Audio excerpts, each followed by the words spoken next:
everybody knows that when you get betrayed, there's a deep traumatic pain associated with that. But people don't really realize what it's like to be Benedict Arnold, what it's like to be a traitor, to betray your spouse. People don't really realize just what kind of shame and pain the one who's unfaithful carries with them. And the loneliness too, I imagine. Yeah, there's a lot of loneliness. There's a lot of pain associated with that. Have you been wondering how to break free from the affair once and for all? Now's the time to take back your life, your emotions, find happiness, joy, and fulfillment with your marriage. HealingBrokenTrust.com is the place where you can find resources to take the healing journey to the next level. You'll find incredible resources for every stage of your affair recovery journey. Connect with our team of qualified affair recovery therapists who stay current with the ever-growing, ever-changing affair recovery research that's available to help you heal wherever you are in the process. Take our home study course focused on helping you communicate and express yourself in a way that gets you what you want. You can also book an incredible one-on-one intensive retreat where instead of dragging out the pain over months or years, you can condense the time it takes to heal in just a matter of days using scientifically proven methods that work to help couples lower their guard, let go of the fear, melt the anger, and experience each other at a deep emotional level you may have never experienced before. So what are you waiting for? Go to HealingBrokenTrust.com. But don't take our word for it. Read the client letters and listen to the reviews on the HealingBrokenTrust.com website. So go to HealingBrokenTrust.com and we'll talk to you soon. Welcome to Healing Broken Trust Podcast with Brad and Morgan Robinson. Today, we're asking the question, why does the betrayer become so defensive and sometimes want to leave when we're talking about the affair? So, Brad, let's talk about this. Why do they become so defensive when, you're just asking them questions or you're just even having a conversation about what happened? Why do they become defensive? Morgan, that's a really good question. I think part of that has to do with an emotion that we really haven't spent much time talking about on the podcast, and that's the emotion of shame. It's a huge roadblock in the affair recovery process because when shame is present, people begin to get really defensive, or they do think about leaving. They may think about leaving the relationship, or at the very least, like leaving the room. They feel this sense of self-hatred that comes out. And so it can become a really terrible part of a couple's negative cycle. Okay, so they basically shut down. Is that part of it? Well, the two most common times that I've seen shame is the affair is just talked about over and over and over and over again. And the affair, it's the whole topic of conversation. And they're not seeing the one they hurt really moving forward. And they begin to feel hopeless. They begin to feel helpless. They're not seeing that they're able to heal. And so then they start feeling this shame. They begin to feel this defensiveness. Sometimes they'll even feel shame just because of what they did. They feel like a bad person. Maybe they've struggled with shame in other ways in their life, just feeling unworthy or not good enough or inferior. And so they'll, act out that shame, and it just compounds it more because now they have an affair to prove how unworthy they are in their mind. So you said a lot there. There's a couple of things that really stick out to me as you're saying what you're saying. And one of them is that sometimes they come to the relationship with shame from their past, and then can shame sometimes lead them to have an affair? And then it just becomes a roadblock through the healing process? Or is it usually just shame that's a result of the affair and it never was there before? Because that's just part of something I heard you say. Yeah, I think it can happen both ways. I think people can, never really struggle with shame in their life, but they're going to struggle with shame after they see their spouse get betrayed. But usually I think people who have an affair typically have a history of dealing with shame. Because really, when you deal with shame, you feel shame because you feel rejected first. That's where shame comes from. Now, some of you guys listening are going to say, but they've rejected me. Why are they feeling shame? They're the one who had the affair. Why are they feeling shame? And shame is really this sense of self-hatred. It starts maybe as a tiny voice of guilt. I feel bad. I'm a bad person. Or I feel bad about what I did. That's guilt. Shame is I'm a bad person. Shame You'll see all the emotions, the core emotions that a human being can experience in young children, like in infants. You'll see sadness, fear, hurt, maybe anger, joy, surprise, and excitement. Shame is another core emotion like that, but you won't see that develop until maybe 8 or 9 months in an infant. And that's because they've had enough experiences of feeling rejected or feeling, this distance from their parent. Like, my parent's not responding to me quick enough, so they begin to feel shame. And so shame really develops out of this feeling unwanted, feeling rejected. And this is kind of digging below the surface. Couples get into this negative cycle about the affair when they're talking about it. When they get defensive, what is really a defensiveness all about? It's really about saying, hey, I'm not this bad guy. I'm really not a terrible human being. I really didn't mean to hurt you the way I did. And that's when people go into explanations. That's when people, aren't listening. That's when people start to give, because that's when people get defensive. And that's when they turn the corners around and say, well, you do the same thing. You weren't there for me either. And what defensive-ness is really saying is I'm not a bad guy. I'm not who you think I am. What triggers that is the voice of shame.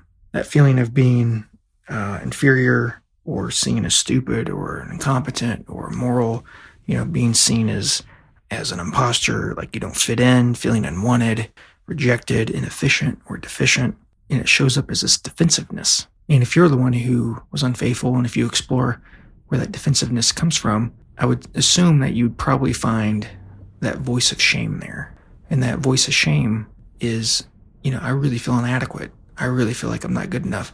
And this is really important, Morgan. I feel really mad at myself for what I did, but I'm showing that anger towards you. I'm directing my anger towards you. I remember our little son, when he was maybe a couple months old, I was holding him, and I did what you're not supposed to do. I was holding him in a rocking chair, and I started to fall asleep, and he slid out of my arms. He had a little swing that he hit his head on the way down, but he stayed asleep throughout the whole thing, and I felt horrible. I felt like the worst dad in the world. I felt like a horrible parent. If he had continued, if he really had major head trauma or a brain injury, I would have felt that guilt wouldn't have just lasted for a couple days. That guilt would have lasted probably his whole life, maybe my whole lifetime. I would have just felt like a terrible human being. So anytime it'd be brought up, like if you asked me, Brad, why did you do that? Why didn't you just go ahead and lay him down and go to bed early that night? Every time it would come up, I would really feel like a terrible human being. I would really get stuck in that shame because it would be pervasive. There would never be any relief to it. And it would only really be my fault. That's how I would feel about it. And that's where this defensiveness comes from in individuals who are unfaithful, is we're still talking about the affair. We're still discussing it. And you're not seeming to get better. And so this defensiveness keeps popping up. But the irony is this defensiveness is coming from, I don't feel like I'm good enough. I feel like I hurt you. I don't feel like a good husband or a good wife or a good boyfriend or girlfriend. But the irony is the one who got betrayed, they're seeing this as you don't care. You're not remorseful. You don't care. You don't care a lick about my pain or my feelings. And that's kind of the irony is they care. That's why they're getting defensive and they're really angry at themselves about it. But the one who got betrayed doesn't see the remorse, doesn't see the compassion that they need to see. Right. They just see this defensiveness. And you were also saying that they begin to feel hopeless about it. And that's also kind of a catalyst for them feeling more ashamed. Is that right? Because it's not getting better in their eyes? Yeah, there's this catalyst where they don't feel good. They feel hopeless, like we're still stuck in this negative cycle. It's been maybe a few months, few years, and we're still here. A few weeks. I thought we'd be over this by now. We seem to get stuck here. You feel like nothing I'm doing is helping you. You feel like you've got to monitor me. You get triggered.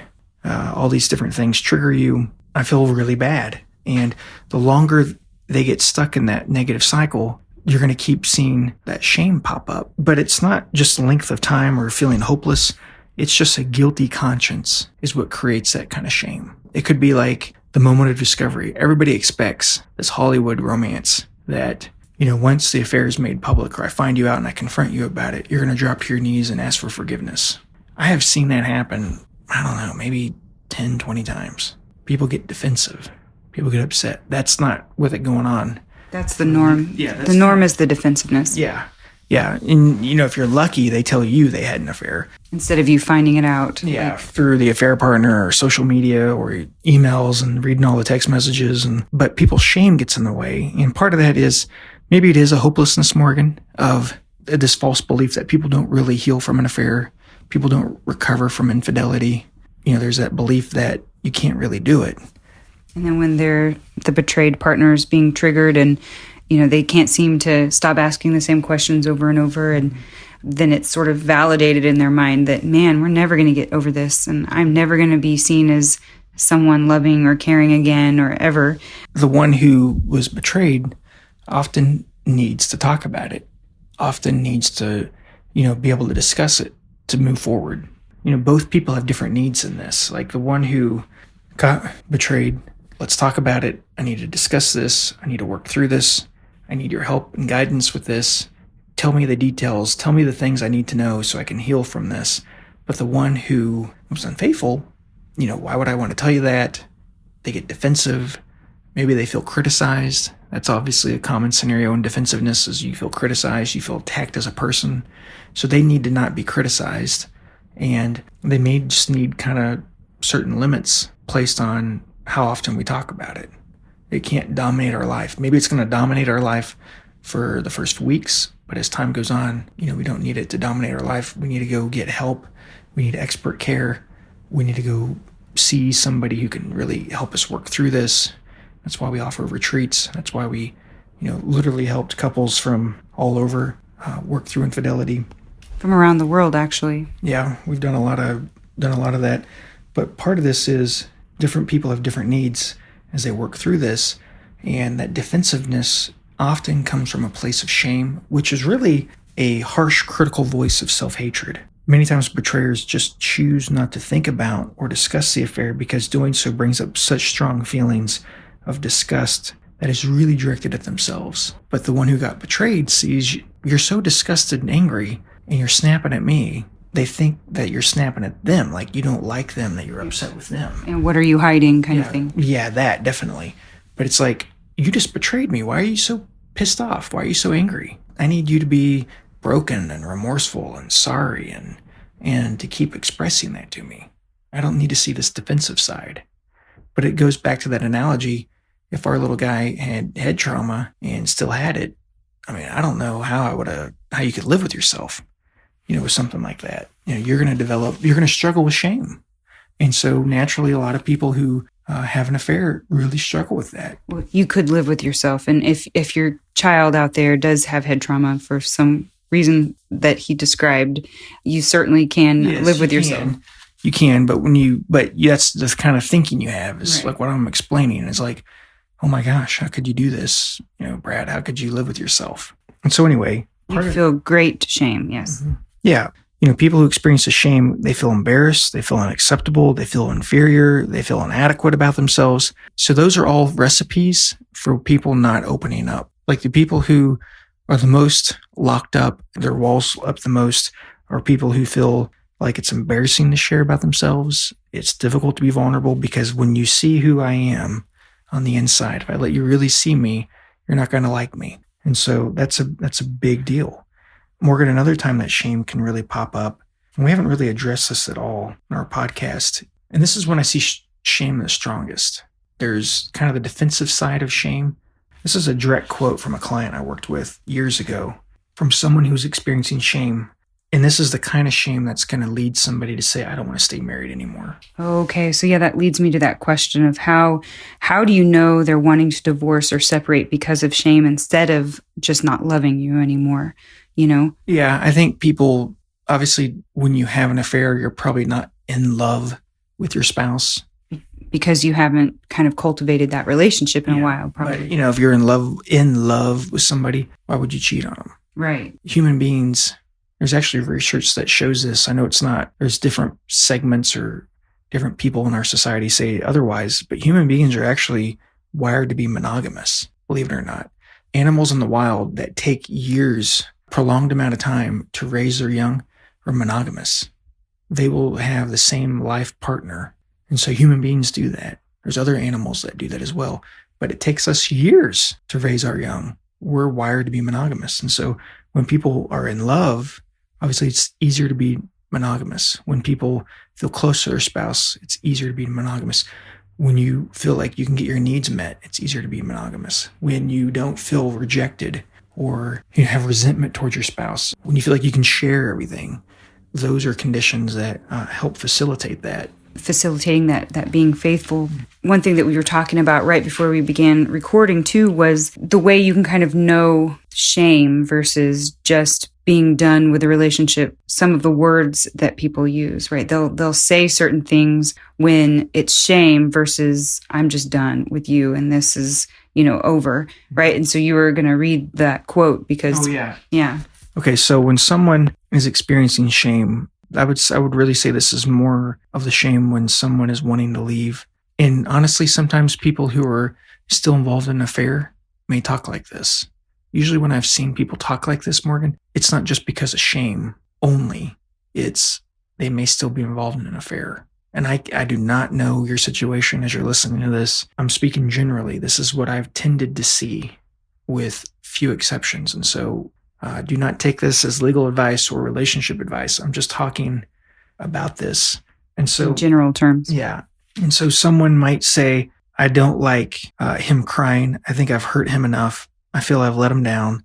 I don't feel adequate for him. I've done nothing but pulled him down. I'm convinced she'd be better off without me. I'm afraid of discussions about the affair coming back up. I know I need him, but he's better off without me.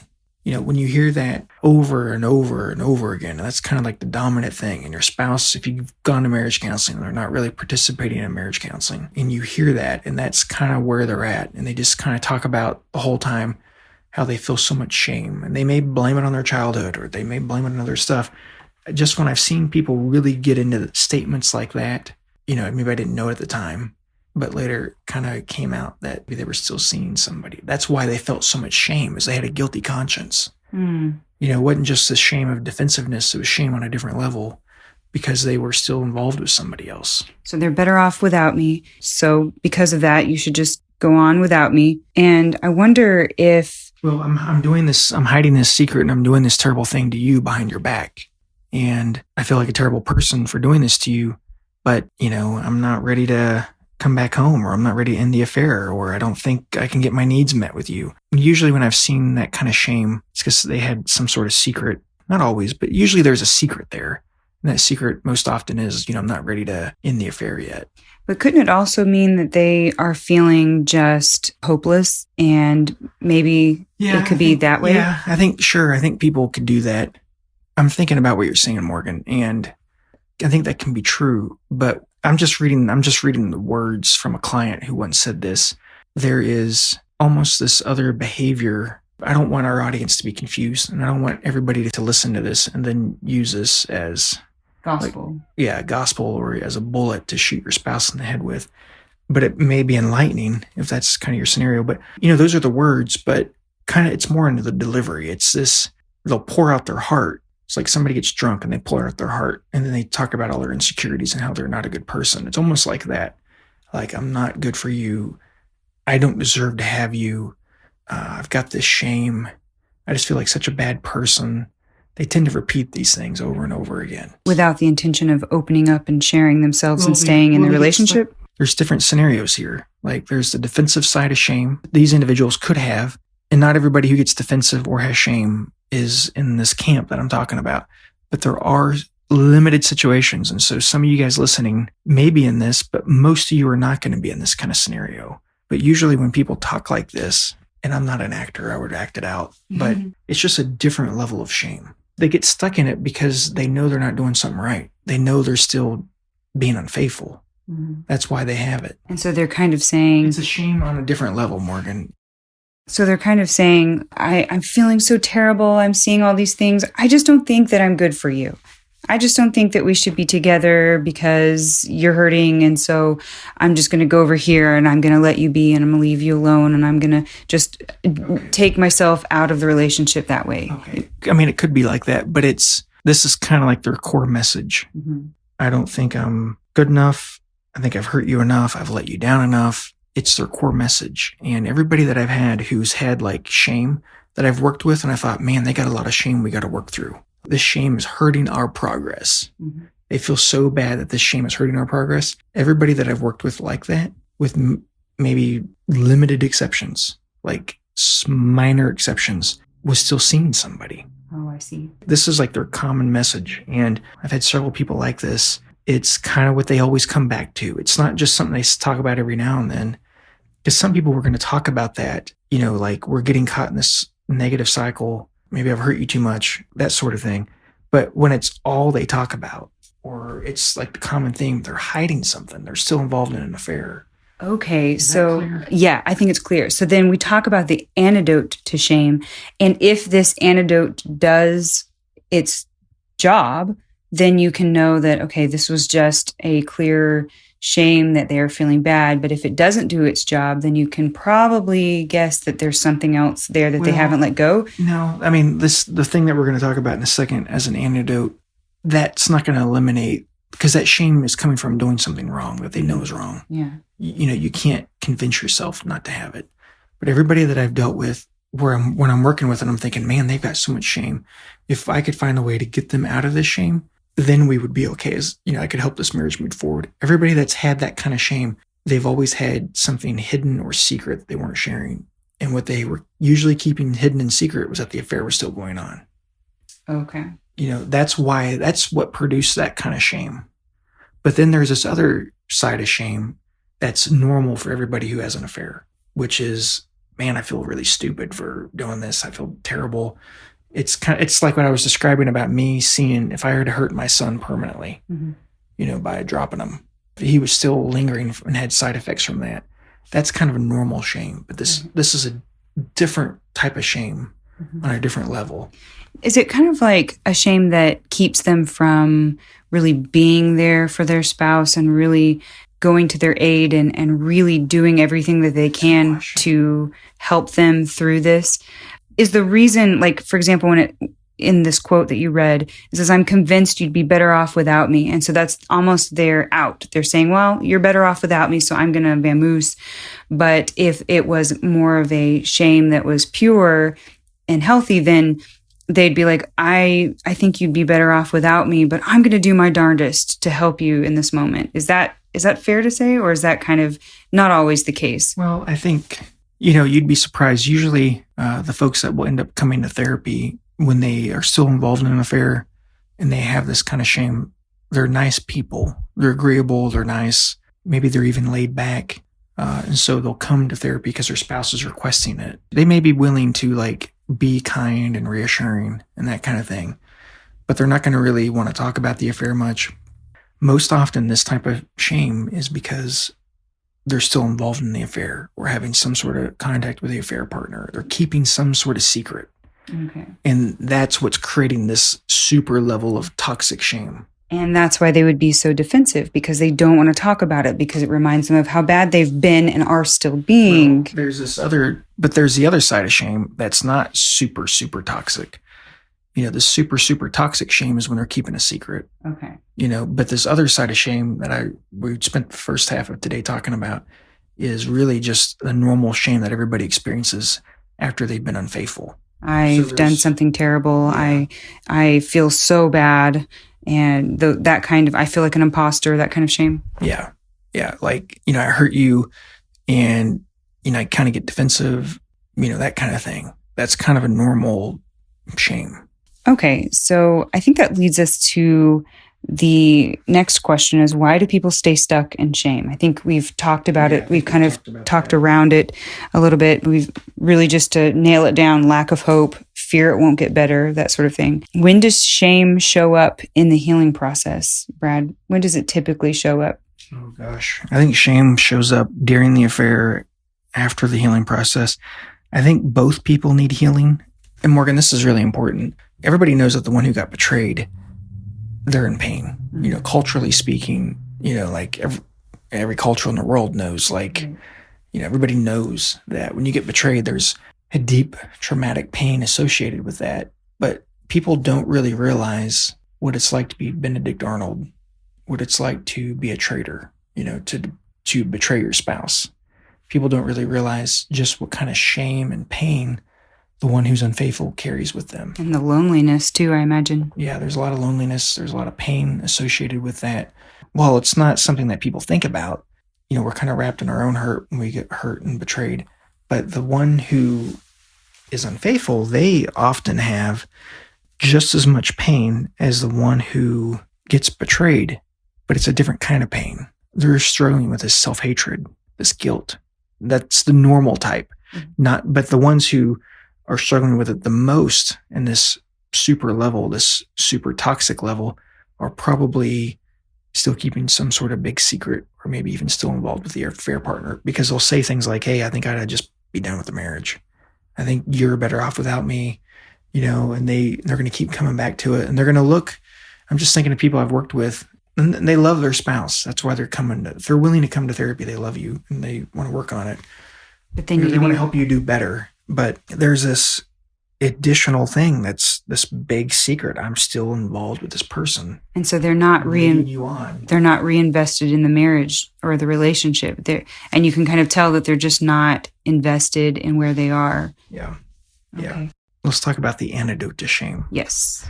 The antidote to shame is really rooted in self-compassion. It's really being able to say to yourself, I did the best I could with the information I had at the time. I did the best I could with what I knew at the time. All things considered, this is what I knew. I really was doing the best I knew at the time. And you've got to let that become your motto. You've got to let that become the thing that you live off of, because shame is a destructive emotion. There's nothing really productive that comes out of shame, especially in the healing process or much in life, because shame causes us to eliminate ourselves and pull us out of a relationship. Causes us to hide and to pull away and withdrawal. Mm-hmm. Yeah. Using an affirmation like, I did the best with the information I had at the time, that can help begin that process of self-compassion. And I love this other part too, where as a spouse, we can come beside our partner and say, you know what, I've been there too. Me too. I have felt that way as well. And you can't really get to that point until both people are really talking about what's going on. And the person who is feeling the intense amount of shame, if they can talk about the shame, maybe talk from the shame, and their partner can come alongside them and say, you know what, I've been there too, me too, and just sort of like be there with them so that they can have that self-compassion, that acceptance of themselves. I am not bad. I have done bad things. And partnering with each other so that you can really build each other up. I think that's a great way to combat this shame that screams pretty loud. Yeah, but ultimately, you're going to need to get help to work through this. You're going to need to get great help to work through this, to have a great marriage again. And so you've got to go get help, got to work with experts. That's why we offer retreats. That's why we put this information out here so you guys know who you can trust. And you've got to go get the right help. And Morgan, I think that kind of sums up our topic of shame today. Hopefully this isn't too confusing, because that's not what I want to do. I don't want to confuse anybody, and honestly, I don't want to confuse anybody, and I also don't want to indict anybody like, hey, Brad said this on the podcast, so this is what's going on. Because I'm not a part of your guys' relationship. I'm speaking about what I've seen and general patterns that I've seen. And so I can't say that about your relationship, that if somebody's going through this, that it really means that they want to be done. Because I don't know. Right. Or that they're still seeing somebody in an affair. I don't know that for your situation. I'm just speaking about patterns and what I've seen and dealt with. And so do not take this as legal or relationship advice. Yeah, because we have not entered into a therapeutic relationship with you, so it can't be taken as therapeutic advice. That's why we do coaching. That's also why you can go to healingbrokentrust.com. You can set up a coaching call, and Brad or Daniel or Randy, one of our therapists, can get a better picture of your relationship and give you more therapeutic advice in a coaching session. Is there anything else you'd like to leave our listeners with, Brad? No, thank you guys for listening. You've made us the #1 podcast for affair recovery. So thank you very much for doing this and joining us. Yeah, absolutely. Have a great week. Thank you for listening to this episode of Healing Broken Trust podcast. Are you ready to take the next step? Go to healingbrokentrust.com and schedule your one-on-one coaching call today. That's healingbrokentrust.com.